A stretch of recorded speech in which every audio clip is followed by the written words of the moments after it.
अस्सलाम वालेकुम।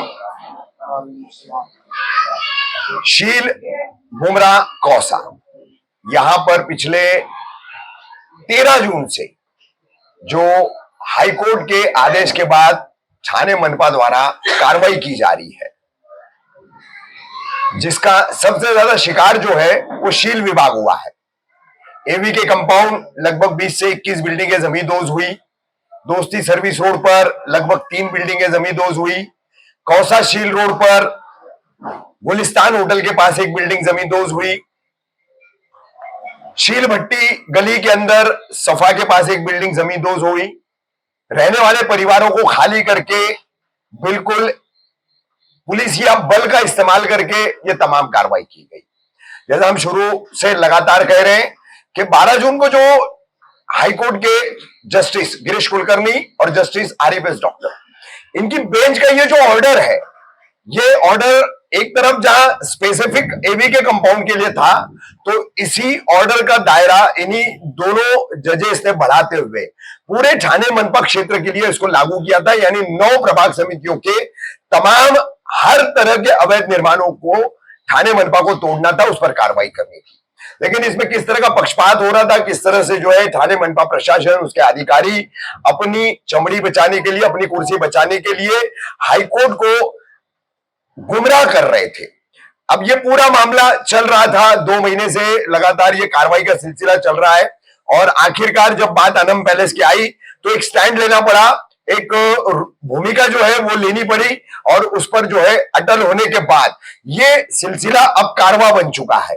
और जब ये कारवा राज्य के उप मुख्यमंत्री एकनाथ शिंदे साहब के पास रात में 11 बजे पहुंचा है, लगभग 2-2:30 बजे तक सड़क पर खड़े रह करके मां बहने, छोटे बच्चे, बड़े बुजुर्ग, तमाम फिक्रमंद लोग जो वहां पर मौजूद थे, उनकी उस सब्र का जो है फल अल्लाह ताला ने उन्हें दिया। शिंदे साहब मिले। शिंदे साहब ने जो बताया था, जैसे कि पहले उस रात की तमाम वीडियोज और खबरों में आपने देखा कि शिंदे साहब ने वादा किया था पहले तो 18 तारीख तक, यानी आज 18 तारीख है, ये बातचीत जब हम आपसे कर रहे हैं तो आज हाईकोर्ट में सुनवाई थी, तो तब तक इंशाल्लाह कार्रवाई मैं होने नहीं दूंगा।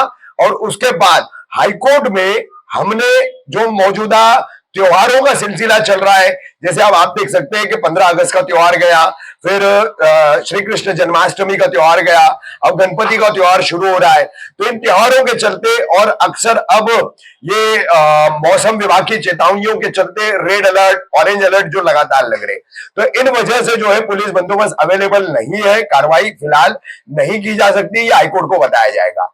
तो वो वादा सम्माननीय हमारे उप मुख्यमंत्री एकनाथ शिंदे साहब ने लगभग पूरा किया है। आज हाईकोर्ट में ठाणे मनपा ने अपनी पूरी कार्रवाई करके रिपोर्ट देने के लिए हाईकोर्ट से पुलिस बंदोबस्त अवेलेबल न होने के कारण अगली कार्रवाइयों के लिए 3 महीने का वक्त मांगा था, वो समय मांगा था, मगर हाईकोर्ट ने फिलहाल इस मामले को 3 हफ्ते का समय ठाणे मनपा को दिया है। तो सम्माननीय एकनाथ शिंदे साहब का जो वादा था, ये पहला वादा उनका जो था वो पूरा हुआ। उन्होंने तमाम बुमरा कौसा, तमाम शील के लोगों को एक बहुत बड़ी राहत जो 15 और 16 अगस्त की रात को जो अपने आश्वासन से दी थी, उसको आज अमल में लाकर उन्होंने दिखा दिया। आज कोर्ट में जो कार्रवाई हुई है, हमारे बहुत सारे साथी गए थे, उन्होंने इस कार्रवाई को जो है अपनी आंखों से देखा, सुना, और वही तमाम बातें आज हम इस वीडियो के जरिए आप सभी तक पहुंचा रहे हैं। तो 3 हफ्ते तक अब कोई कार्रवाई कहीं पर भी नहीं होगी, और इन्हीं 3 हफ्तों में जिस तरह से सम्माननीय शिंदे साहब ने हमको वादा किया है कि वो सुप्रीम कोर्ट में हमें काउंसिल देकर इस मामले को निपटा करके देंगे, तो अब उस काम में हम लगने वाले हैं। लेकिन आपको बता दें कि ये राहत मिल गई है, इसके लिए लड़ाई खत्म हो गई है, ऐसा कोई भी न समझे। लड़ाई ये बहुत बड़ी है। सुप्रीम कोर्ट से हमें राहत मिलने के बाद भी आगे लड़ाई रहने वाली है। तो अपनी एकता, अवाम की एकता, हर बिल्डिंग में रहने वाला हर फ्लैट ओनर, हर मकान मालिक और उस बिल्डिंग को बनाने वाले तमाम बिल्डर, इनका जो एक सिलसिला है कड़ी से कड़ी मिलाकर के संकली बनने का, एक चेन बनने का, वो कायम रहना चाहिए, बल्कि ज्यादा से ज्यादा और इसको बढ़ाते हुए मजबूत करना चाहिए।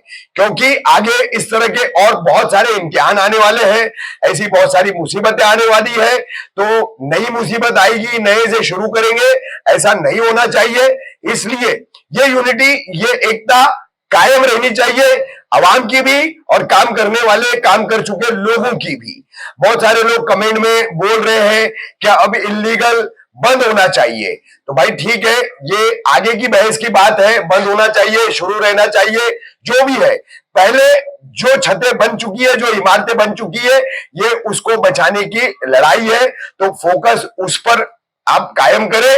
बात की बातें जो है वो बाद में बैठ करके हम तय करेंगे कि क्या होना है, क्या नहीं होना है, किस तरह से करना है, किस तरह से नहीं करना है, ये बात का मामला है। पहला गोल अचीवमेंट है सारे गरीबों का। शील विभाग, दोस्ती service road, Khan compound, Bablu compound, MS compound, शील महापे रोड, अचार गली, डायमंड कंपाउंड, शिवली नगर, नेताजी कंपाउंड, ग्रीन पार्क, अंडा गली, भोलेनाथ नगर, वाई जंक्शन, फिर कौसापुरा और पूरा मुमरा। यहां पर कौसा मुमरा वालों को एक बात बता दो, थोड़ी मोड़ी कार्रवाइयां कौसा मुमरा में हुई तो इसका मतलब ये मत समझिए कि कौसा मुमरा सुरक्षित है और सेफ है। यहां से शील से सिलसिला आते 15 से 20 दिन के बाद सीधा कौसा मुमरा पे मुड़ने वाला था। प्रशासनिक तौर पर हम पत्रकार जो जानकारी रखते हैं वो आप लोग नहीं रख सकते, ना ही रख पाएंगे, लेकिन ये ठोस तरीके से मैं बता रहा हूं। तो मुमरा कौसा भी जद में था, कोई मुगालते में मत रहो कि मुमरा कौसा जद में नहीं था। वहां भी जेसीबी बुलडोजर चलने वाले थे, एक जगह आई भी थे, किस तरह से वापस गए वो बातें भी तमाम लोगों को पता है। बहरहाल तो हम आपको बता रहे हैं कि 18 तारीख को हाईकोर्ट में जो कार्रवाई होनी थी, उसमें पहली पायदान का जो वादा था शिंदे साहब का, उन्होंने पूरा किया।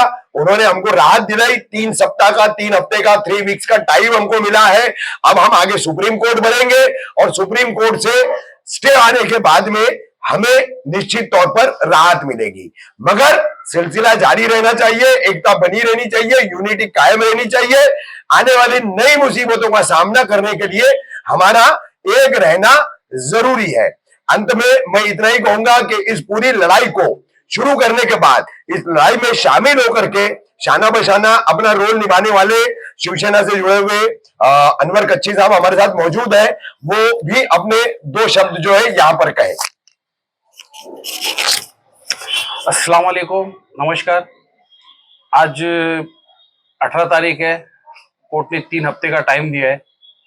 इस दरमियान 2 दिन के अंदर काफ़ी इंटरव्यू हुए, बहुत से लोग मिले, तो ये पूछ रहे थे कि अनवर भाई शिंदे साहब ने ऑन कैमरा कुछ बताया नहीं, और ये जो है कार्रवाई रुकेगी कि भी नहीं, कि खाली आपको बोल के भेजा। तो मैंने माफी के साथ चाहता हूँ, बीच में कहना चाहूंगा, ये कहने वाले जो लोग रहते हैं और पूछने वाले लोग रहते हैं ना, उनका ऐसा कहना रहता है कि आज निकाह पड़ा, रात में बच्चा दिखा। ये इस मेंटालिटी के लोग। तो मैं एकनाथ शिंदे साहब के साथ में 20 साल से हूँ, और जब जब साहब ने कोई भी वादा किया है उस वादा पूरा हुआ है, और उसकी आज एक स्टेप पूरा हुआ है। और उसके बाद साहब हमको एक काउंसिल देने वाले सुप्रीम कोर्ट के लिए, और बस ये कल से ये काम चालू करेंगे हम लोग। 3 हफ्ते का टाइम है, बाकी तो रफीक भाई ने सब बता दिए ले, और जो भी और आगे कुछ बताना है तो आप बताओ। मगर काफी है, बस एकता, यूनिटी सबकी हमको चाहिए, उसको अपने दिलो दिमाग में बिठा लो। आवाज आएगी तो आपको तुरंत सड़कों पर हमारे साथ आना है, यह हमेशा ध्यान में रखो।